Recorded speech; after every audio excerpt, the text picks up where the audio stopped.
네, 제가 질문 하나 드릴게요. 네. 우리나라에서 가장 얼굴형이 예쁜 방송이라면 뭐 저를 제외하고 누가 떠오르시나요? 네, 뭐 물론 최지혜 씨도 계시겠지만 뭐 네. 사실 예쁘다고 하는 분들 중에서 얼굴형이 예쁘지 않는 분들이 있나 좀 생각이 됩니다. 네. 김태희 씨나 이효리 씨도 상당히 예쁘신 것 같아요. 네, 뭐 저도 그렇게 생각하는데 한 네. 설문조사에 따르면요. 한예슬 씨가 이 배우 중에서 1위에 올랐다고 해요. 작고 계란형의 얼굴 또 아름다운 턱선이 여자 연예인 중에서도 단연 돋보였기 때문이라고 합니다. 네, 오늘은 최근 미인의 절대 기준이 되고 있는 얼굴형에 대해서 알아보겠습니다. 네. 강남 삼성 성형외과 박영진 원장님 자리해 주셨습니다. 안녕하십니까? 안녕하세요. 네, 안녕하세요. 네, 뭐 이목구비가 상당히 예뻐도 전체적인 얼굴형, 뭐 예를 들면 턱이 좀 많이 튀어나왔거나 이러면 미인이라는 얘기를 요즘 참 못 듣는 것 같습니다. 예. 그렇기 때문에 안면 윤곽 성형을 선택한다는 얘기가 하는데 어떤 건가요, 이게?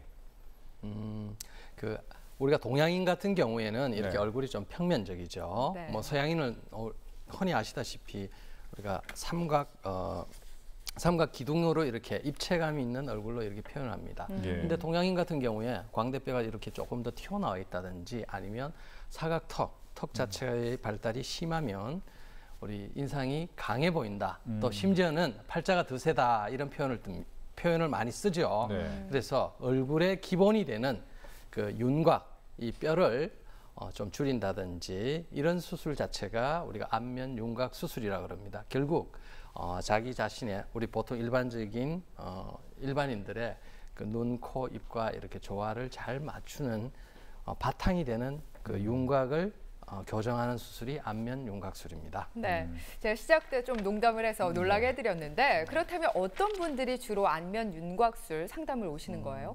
좀 전에 말씀드린 바와 같이 이렇게 광대가 이렇게 많이 튀어나왔다든지 턱 자체가 이렇게 많이 발달한 사각턱, 네. 뭐 이뿐만 있는 게 아니고 입이 많이 튀어나와 있는 돌출입이라든지 또 무턱, 주걱턱 있죠, 이렇게. 네. 제가 표현을 이렇게 해서 죄송한데 네. 이런 주걱턱, 이런 그 바탕이 되는 뼈, 윤곽을 어떤 형태든 고쳐서 정상적인 누가 보더라도 뭐 심미적이거나 아니면 기능적으로 정상적인 모양을 갖게 하는 이런 수술을 많이 찾으러 오십니다. 무조건 네. 뭐 사각턱만 해당되는 건 아니죠. 교정하는 게 아니군요. 예. 네. 네. 어떻게 보면 뭐 쌍꺼풀 수술 같은 경우에 참 보편화되어 있기 때문에 쉽게 가서 수술한 경우가 많은데 네. 얼굴 전체를 가지고 윤곽을 바꾼다, 뼈를 깎는다 이렇게 생각하시면 좀 많은 분들이 걱정할 것 같거든요.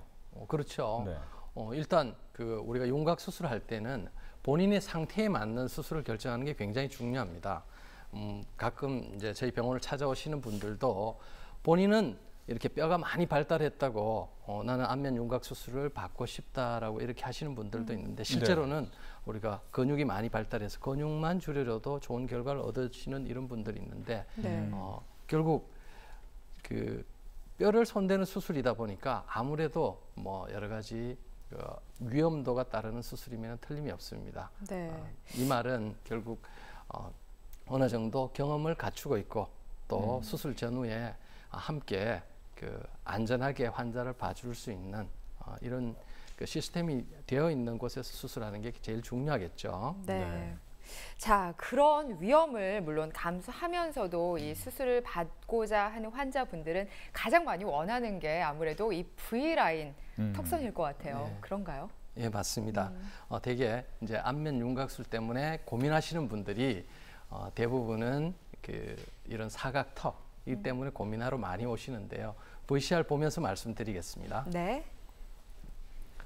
이 환자분도 평소에 이렇게 도드라진 사각턱 때문에 스트레스가 심했습니다.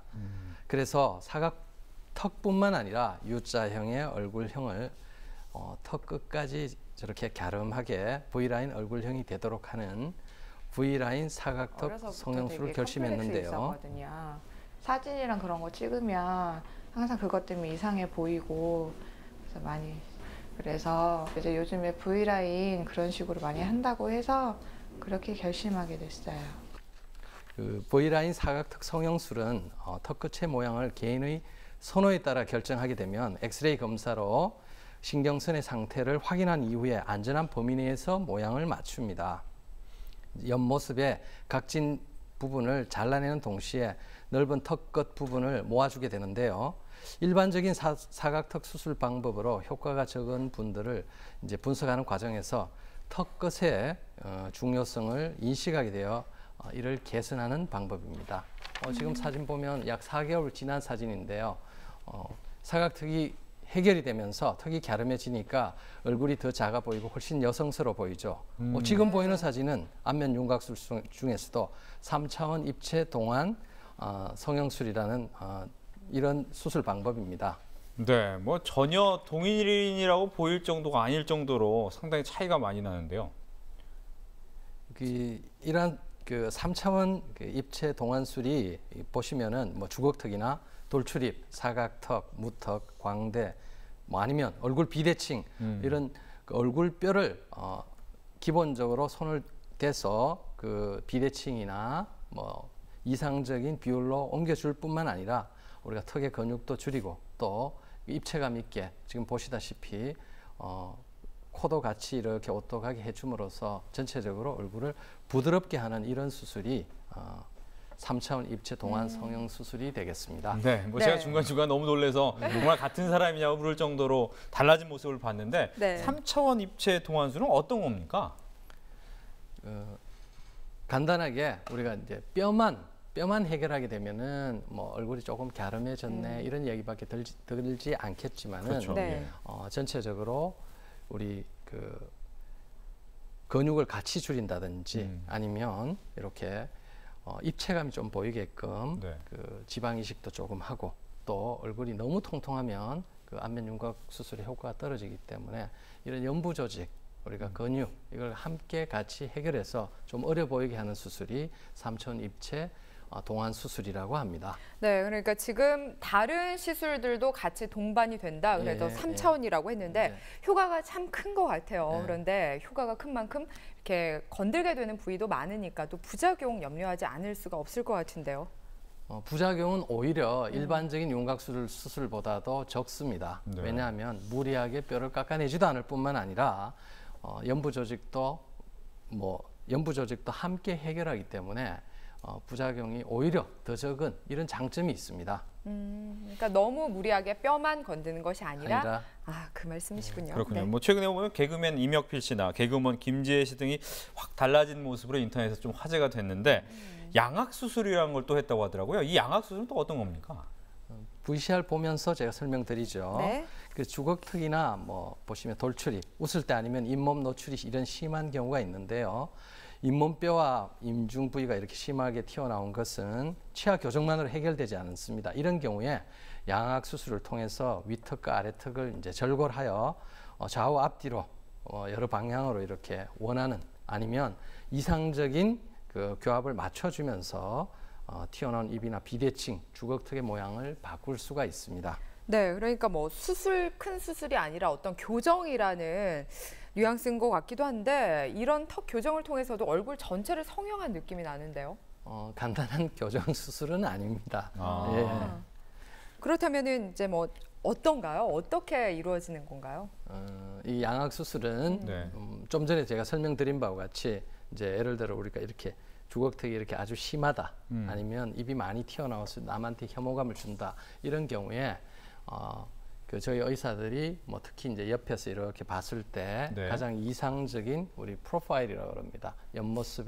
옆모습이나 앞모습의 그 라인을 살펴본 이후에 그게 가장 그 이상적인 형태의 어떤 교합을 맞춘다든지 우리가 양악이라고 그러죠. 위에 상악, 하악 이 부분을 우리가 절골 잘라내고 뭐 앞으로 이렇게 뺄 수도 있고 뒤로 밀어 넣을 수도 있어서 그 교합 우리가 그럼 얼굴 길이도 짧아지게 되나요?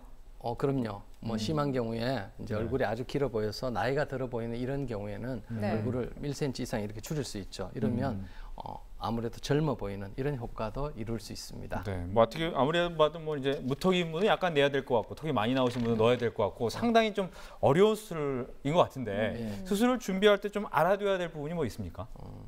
그 양악 수술은 뭐 단순하게 그 우리 성형외과 의사가 수술만 했다고 이렇게 끝나는 이런 수술은 아닙니다. 수술 전후에 교합을 이렇게 잘 맞춰야 되기 때문에 치과 교정과와의 협진이 아주 중요합니다. 네. 자, 그렇다면은 뭐 특별히 환자들도 사후 이제 뭐 추후에 신경을 써야 될 부분도 많을 것 같은데 만약에 안면 윤곽술을 했을 경우에 특별히 신경을 써야 할 부작용들 꼽을 수가 있을까요?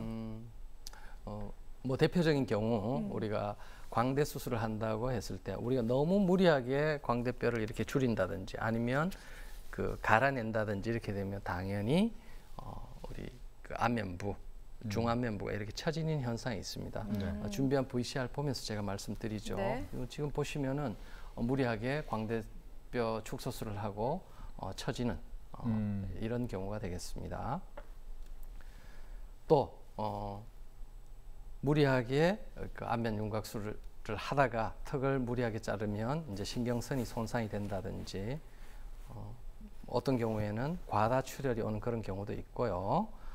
지금 이제 붓기가 다 빠졌는데도 아래 턱에 우리 아래 턱 자체의 비대칭을 고려하지 않고 튀어나온 사각등만 해결한 경우에 이렇게 비대칭이 더 심해 보이는 이런 경우가 있습니다. 네. 네. 어떻게 보면 안면 윤곽술을 결정하기 전에 좀 신중해야겠다 이런 생각이 좀 드는데 이런 부작용을 좀 어떻게 하면 좀 더 줄일 수가 있을까요? 일단 신중하게 이제 수술을 결정해야 되겠죠. 네.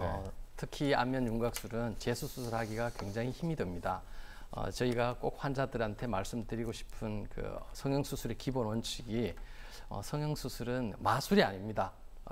자료 사진이나 결과를 보시면 꼭 마술처럼 이렇게 느껴지는데 네. 흔히 하는 말로 과학이라고 일컫습니다. 그래서 너무 무리한 수술 방법이나 기대를 하지 않으신다면 좋은 결과를 얻을 수 있습니다. 네, 너무 무리한 기대는 하지 말라고 하셨지만은 기대도 사실 커졌고 또한 더불어서 경각심까지도 일깨워주신 오늘 말씀 정말 감사드립니다. 고맙습니다. 네, 다음 시간 우리 집 주치 시간에는 항암 후유증에 대해서 알아보겠습니다.